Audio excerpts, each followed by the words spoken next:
So the truly traditional woman would not even be on YouTube representing trad wives. That is actually a TikTok thought in disguise. Hold on. Yeah, that's a new way of thought. Yeah. Real quick, I have a video I want to play real quick. And this is it's to your point, actually. Okay. It's cute. It's to highlight what's happening right now, Rolo. You might like this video too. I might. They pick wisely. They pick super wisely. They're highly selective with the women that they choose. And then when they've chosen her correctly, they spoil her endlessly. They put her through the ringers. It's like, you know, when you go to 6-7 rounds of an interview to get into those corporate jobs, they make you go through interview after interview after interview, a bit like going to a Harvard application. When you get to Harvard, they treat you well. Your life is set. But up until that point, they put you through it. What Fresh and Fit teach is take any kind of woman and then don't give her too much, play games, treat her harshly. Oh, she hates. What high-value men do. They've got a reputation. They can't just take any old girl and then try and train her. They ain't got time for that. They take a woman who's been well trained by her family. This was what truly high value. So I just did a reaction video to this. Could you believe that? Very clip. So here's the thing. Here's where SADIA is incorrect. Because what she's saying what might have made sense like 50 years ago, but she believes that there are these high status men that have this plethora of good women to choose from, and the statistics show us different. And I think because SADIA is not a man trying to be with a high status woman, I don't think that's... And she is not a legal psychologist either. We have established that. I don't think... Who gave her a mic, fraud and who gave her a mic? I don't think that's from her standpoint. She doesn't see it enough. I understand in a vacuum that sounds great, guys. Well, here's what we need to do. Let's all just have fucking high standards, and we'll all just have good traditional women that'll come to us. But then but that's not reality. In reality, we'll walk around and we'll meet some really fucking hot girls, and they're fucking crazy. And then we have. I think it's harder for you to meet a traditional woman than Joe Blow on the street. Yeah, for sure. Because the non-traditional women are I used to say this about Bilzerian. Danwood might meet the hottest girl. He loves them. They totally get along, whatever. But as soon as the girl goes to the bathroom, 6 big titty strippers walk in and like push her out of the way. And that you're right. If you have more status, then it definitely becomes more difficult. SADIA Khan did say something else that I thought was interesting. It was another clip. She said that the average 19-year-old girl now has had sex with more men than the average 53-year-old woman now. She said, and it's when I thought about that, it's like that's kind of hard.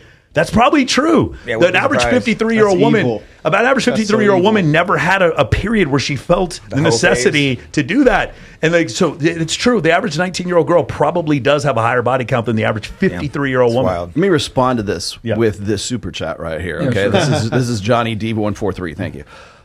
We need to have more conversations like this with men who talk about intergender dynamics and add value. This is what men did in the Academy of Ancient Greece. I agree 100%. And you know why I agree? Because you were there? Bitch does not know what the fuck she's talking about. And that's who people are, because she's pretty, she's got big tits, she has no degree in fucking, she's not a clinical psychologist. At least Jordan Peterson has a degree in clinical psychology, okay? Never asked women for dating So advice. what happens is she gets popular by riding you guys' jock the whole fucking time, right? For a while, and again, anybody who watches your show knows she's full of shit. So when we have this roundtable discussion right here, and we're not kicking dumb hoes off, we're not Frank Castling anybody, we're having this conversation right here. How come they're not doing clips of this fucking show? How come they're not going and saying, hey, this was a really good conversation. Why don't we clip this and see how it works and see how it flies? The problem is that nobody's shedding blood. Yeah. Nobody's dead on the floor. There's no big titties here. They're not flaming. They're not red, and they're not on fire. So. Yeah, I mean, if you're a female making any type of like dating type content that has any type of alignment with Red Pill, you're gonna go viral because it's like, oh shit, we got a girl in here that like agrees with us. Oh my god, this is awesome, and they just circle jerk. But the reality is, with her is like, I'll just keep it down. She's a cloud chaser, man. She's been talking about us for fucking years, man. She begged to come on her shit. Like, and I was like, nah. When we were in Dubai, on multiple occasions, I turned it down. This is the first time I've ever revealed this shit. And I was just like, nah, like, if you want to come, you got to bring some other chicks with you. We're not going to bring you on. That's the fucking truth. If I'm going to be all the way 1,000, and I got the proof. But, like, again, she's been coming at us for fucking years now at this point. Well over a year. Just saying all this bullshit. And it's just like... But she's a traditional woman, right? She wants the exact same thing. She's on camera 30s, promoting this. Like, she understands our lifestyle, but she doesn't understand anything. By the way, she's a single mom? Yeah. That's what I heard. I was looking up her degrees because there's Reddit. There's Reddit. I know she's pushing 30 and single. After thread. Yeah, I know. She kept. But she don't got. Isn't it funny, right? Women come into our space and they sit down, listen to the points, and say, you know what? I could say this as well. So in a softer, nicer tone to appeal to more people.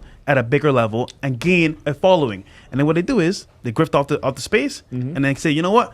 I'm the arbiter of truth now. But bitch, you're a girl. You understand this? It's crazy, bro. Yeah. If you try to give really good advice to men, it's very ugly to the public. We're like, hey, you remember, don't listen to exactly what she says. Pay more attention to what she does. It's very ugly to the public. I like Chris Williamson, but Chris Williamson has a clip where he goes, just be yourself. He says it with his Welsh accent, and I'm like, dude, you take your shirt off for money, telling men to just be themselves. That is crazy. It's like Shaquille O'Neal saying, just get taller. It's fucking crazy. Just look at the banner on his YouTube channel. He's it's just like ripped like this. And my whole point is this. What's happened is there's two types of dating coaches. There's the dating coach who gives the good advice, but now we're watching how the sausage is made and it's ugly. And a lot of people don't want to see that. And now there's the dating coach that your girlfriend approves of. And that's SADIA Khan. That's Chris Williamson. You should listen to her, man. That's Alex Datesite. That's Mac and Murphy. They're dating coach that your girlfriend approves of. And that's what's supposed to happen now. Isn't it funny? All these people are super good looking, giving us dating advice. It's amazing how that works. It's just so funny. And so that's how I'm talking about. Here's the biggest litmus test if the advice is good. Dating in itself is adversarial, right? And we've talked about this role.